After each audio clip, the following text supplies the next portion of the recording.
Put my chick inside some Louis and some Valentino. Put my bro inside some Gucci and some Moschino. They want my money like it's a casino. Yeah, so what happened with this palette, and you're saying you got blocked from selling this? Yeah, so this is basically the product. I'm not someone who's going to sugarcoat, and I literally said to myself that when you come here, I'm going to give like the reality of being an Amazon seller. I'm not going to be like, the day in the life I've made 100k right today. Like, no, I'm going to give like the harsh truth, so that if people still want to sell on Amazon, like they've got all the hard facts in front of them. You can get this massive warehouse, you can make sales, but there's also some downside, like having Amazon returns. So this is basically the product, and as you can see, it got returned to me like in February. So it was quite a while ago. So basically this is like a solar light for gardens, so it goes outdoor. Unfortunately, we're in a country where there's not a lot of sun anyway, so a solar product is not going to work as much as it would have if it was in like a country which had a lot of sun. Anyway, this is considered like an electrical item. I didn't do enough research on the item anyway, and it was just getting returns after return, complaint after complaint, complaint after complaint, and Amazon basically said, well, this product's getting too much complaints, this is clearly not a good product, we don't want you selling it no more. Oh wow. And it's just literally as cutthroat as that. So I've got a pallet of them. Luckily enough, I bought them for like £3, and they sell for, right now they're selling for £30 a piece.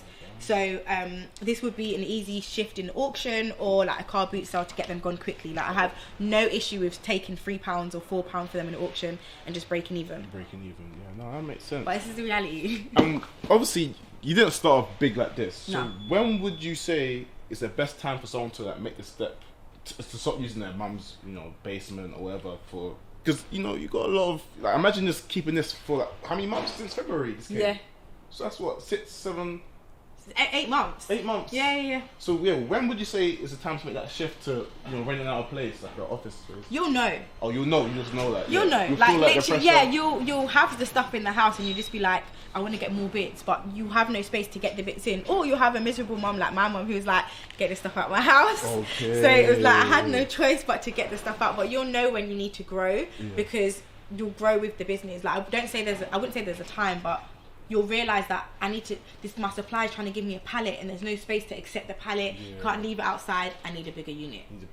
So yeah, you'll just know as you go along on your journey. And I wanted to also ask, so how would you say, like you said earlier, how would you say Amazon's changed your life from before and now? Like, would you say life's great, you're spending your profits? Would you say you're still in that hustling phase? Like, how would you say Amazon's changed your life, the business? I'm debt free. Yeah, almost definitely. I think that's my biggest and like my happiest thing. Like when you're in debt, you feel like a prisoner. Yeah. I don't know if that makes sense, but you know that every is, oh my god, is that a bailiff? Like who's at the door? So you literally feel like you're a criminal on the run. So I think that was like even speaking about it, to just say that. And when I paid it, I just paid everything cash, like 10 grand. Take it. Just leave me alone, kind of thing. You talk about finance all the time, so but having that off my shoulder mentally was like a lot of just growth. Like I was like, okay, I can do it. I showed myself that if I put my head to something, I can do it. I can accomplish whatever I want to accomplish.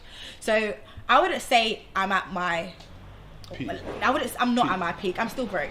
Like I'm still very much broke. I still got a lot of work to do. Like I haven't hit my peak. I haven't hit my targets. I've still got a lot of money to make, and I've still got a lot of like oomph in me. Like I'm still hustling.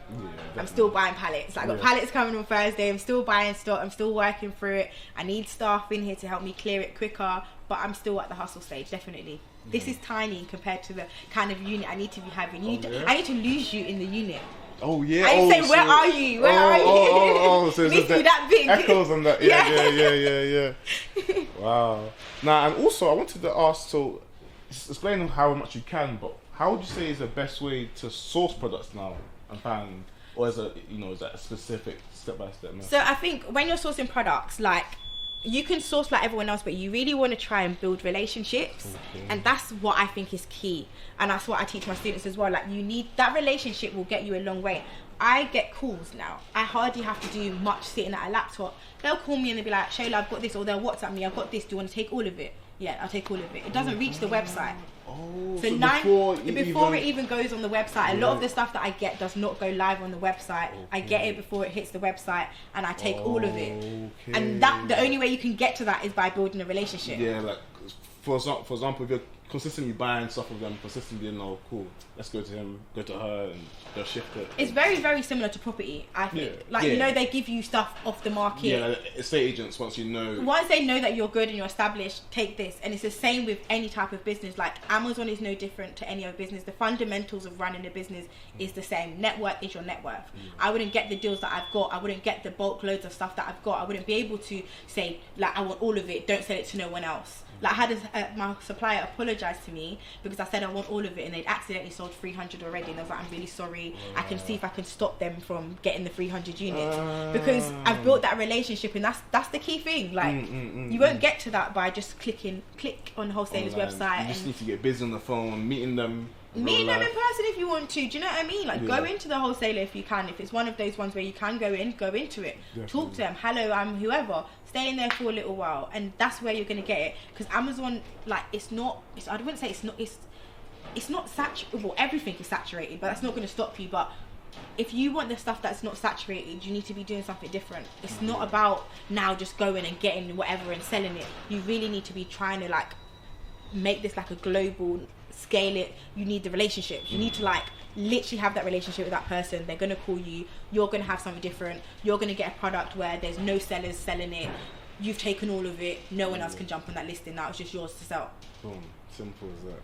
And also, I think what people will say to me as well is like, as Jeff Bezos gains wealth, it's like the Amazon FBA, everyone else, it trickles down that wealth. So it's like as he gets richer, it's a good thing for you in a way because it shows that Amazon as a whole is growing. It's more customers, so it works out for everyone. It's a win-win situation. Do you know what I mean? So in a way, it's like you're getting rich with Jeff Bezos. So Amazon. He's your business partner.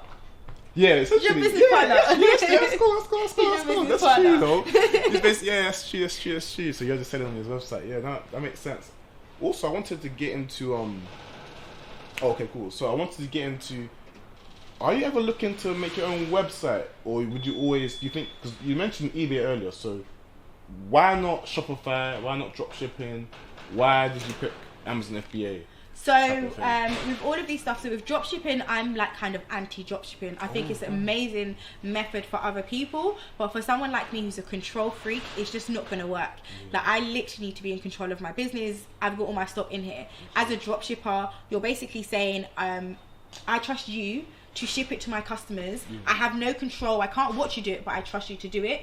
And I just don't like that. I like to have full control of my business at all times. I like to be able to walk in here, know how much stock I have. Is it here? Is it good condition or bad condition? Is this broken? Should I ship it? Should I not ship it? So I think the method of drop shipping, I think if I had a unique way of doing it, maybe using a UK company where I could have that connection where I can go in and I can, let me see your products, let me see what you're doing. That's easier, but from China, you don't even know them. Like it's just like an online text, isn't it? I like to be a bit more in control. And unless you're spending big money, and until your dropshipping account makes loads of money, you're just a small person. Do they care? Not really. Yeah, that's true. Not really. Yeah, so whereas Amazon, you got control, so that's why you picked that. And it's lower risk. Lower risk, yeah. Lower risk. Like I have a contingency plan for absolutely everything. Like. This has been here 8 months. Am I scared? No, because I know that I have a plan.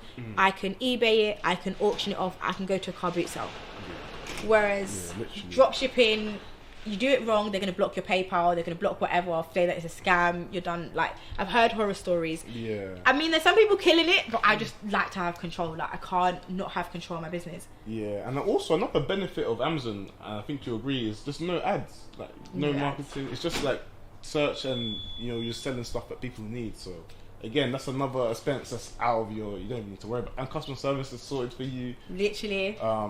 Definitely that's great. It's a no-brainer, and I think anyone who is looking to make money should be doing it. Like if you're hungry, because people just use YouTube, they use Google, they use all these stuff, and they just think this is going to make me the money. Like, it's been projected to how many other people, so you will learn, but you're going to learn the same way that other people have learned, which is then going to cause you to get into to get competitive products. Basically, you're not going to get like exclusive products. You're not going to get low sellers products, like 1 or 2 sellers on the listing. You're not going to get those kind of things because you're doing something which is being broadcasted to thousands of other people. So thousands of other people are also using that exact same method to do exactly what you're doing. So I think when people want to start selling on Amazon, it's about really being different in any business. Yeah. What's your unique strategy and how will that make you money?